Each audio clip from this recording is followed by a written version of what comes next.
Hello दोस्तों, स्वागत है आपका हमारे YouTube channel Amit Aryan study में। आशा करता हूँ आप सभी स्वस्थ होंगे और अपनी स्टडी अच्छे से कर रहे होंगे। तो दोस्तों, जो हमने लक्ष्य सीरीज स्टार्ट की थी उसका ये तीसरा एपिसोड है। आपने अगर दो पहले एपिसोड नहीं देखे हैं तो प्लीज़ प्लेलिस्ट जाकर देखिए।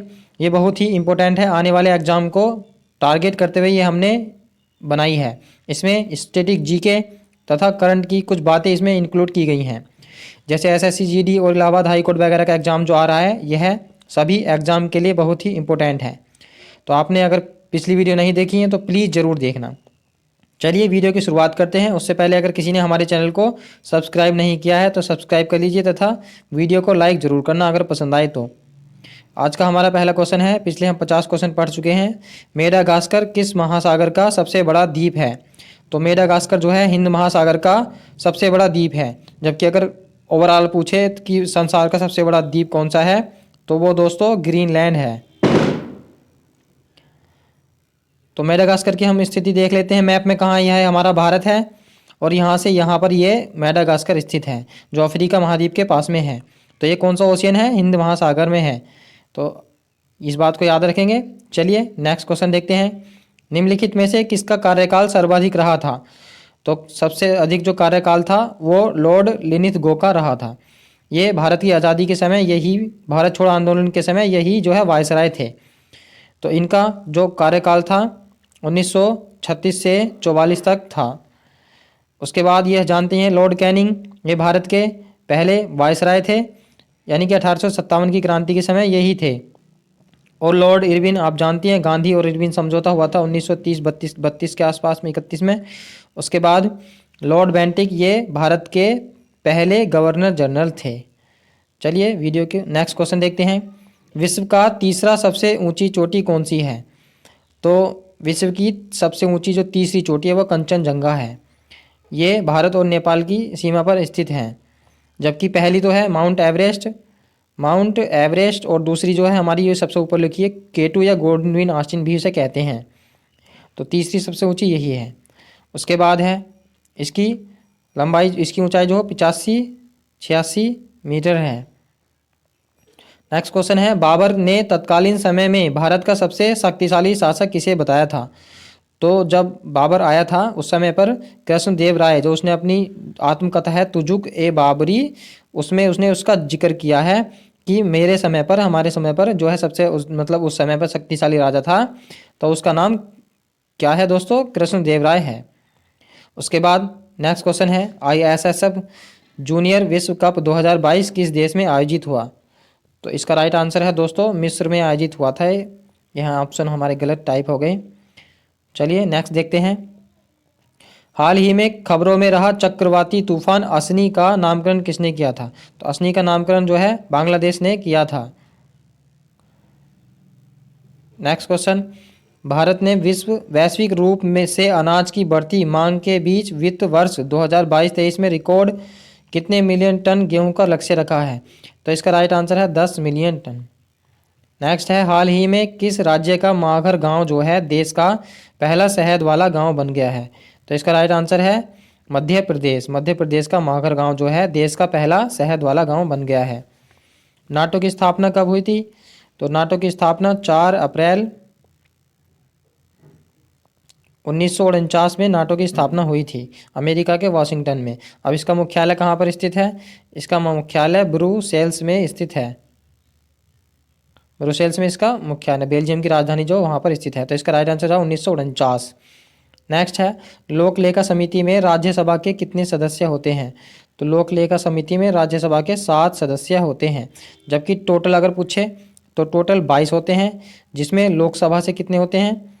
लोकसभा से होते हैं 15 और राज्यसभा से कितने होते हैं दोस्तों? 7 होते हैं लोक लेखा समिति में। तो याद रखेंगे इसको। उसके बाद है, सोफिया किस देश की राजधानी है? तो सोफिया जो है बुल्गारिया की राजधानी है।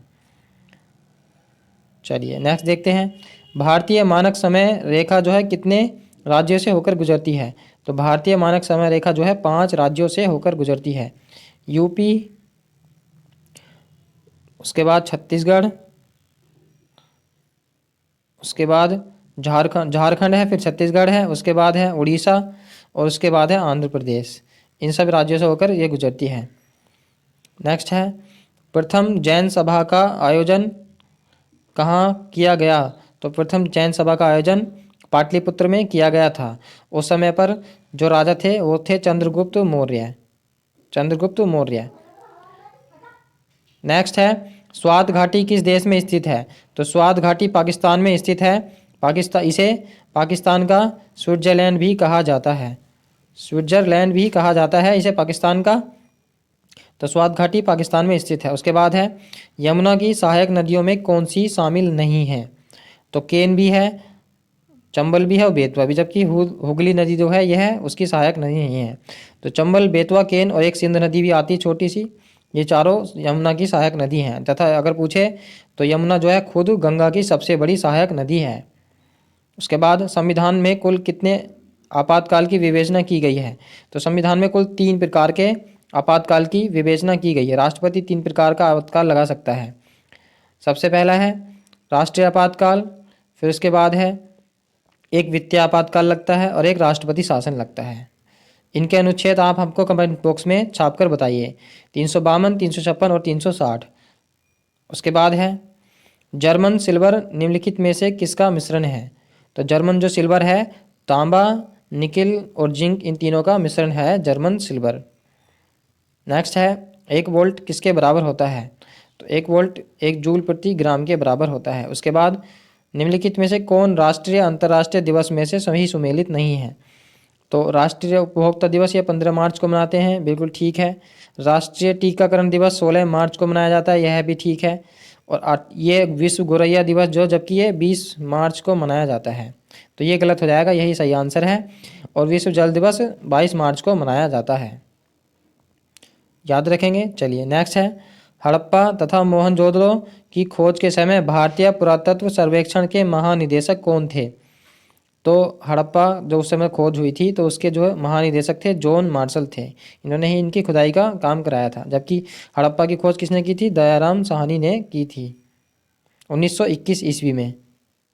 उसके बाद है मलिक काफूर को प्रसिद्ध कोहिनूर हीरा किसने प्रदान किया था? तो यह प्रताप रुद्र देव जो राजा थे उन्होंने यह प्रसिद्ध कोहिनूर हीरा उन्हें प्रदान किया था। उसके बाद है मंगल पांडे सैनिक थे, तो कौन सी इन्फेंट्री के 48वीं, 40वीं या 32वीं या 34वीं? तो इसका राइट आंसर है मंगल पांडे 34वीं नेटिव इन्फेंट्री के, यानी कि बैरकपुर छावनी के, मेरठ से जो शुरुआत हुई 1857 की क्रांति, तो वहाँ के ये 34वीं नेटिव इन्फेंट्री के सैनिक थे। नेक्स्ट क्वेश्चन देखते हैं द्वितीय पंचवर्षीय योजना का मॉडल किसने तैयार किया? तो द्वितीय पंचवर्षीय योजना का मॉडल जो है पीसी महालनोबिस की मॉडल पर आधारित था। तथा ये कब से कब तक थी? जैसे तो इसका जो डेट है आप हमको कमेंट बॉक्स में ज़रूर बताएंगे। ये दोस्तों ऐसी चीज़ें कमेंट वगैरह करने से आपका कॉन्फिडेंस बढ़ता है, वो चीज़ें आपको हमेशा के लिए याद हो जाती हैं। इसलिए आप इसका जो समय है द्वितीय पंचवर्षीय योजना का कमेंट बॉक्स में ज़रूर बताएंगे। उसके बाद है नाबार्ड की स्थापना किसकी अनुशंसा पर हुई? तो नाबार्ड की स्थापना दोस्तों हमारी शिवरामन समिति की सिफारिश पर 1982 में हुई थी। इस समय पर प्रधानमंत्री कौन थी? इंदिरा गांधी थी। तो दोस्तों इस तरह से हमारे आज के क्वेश्चन कंप्लीट हुए। और अगर हमारी वीडियो अच्छी लगी हो तो प्लीज़ लाइक करना और दोस्तों शेयर ज़रूर कर देना। एक धन्यवाद।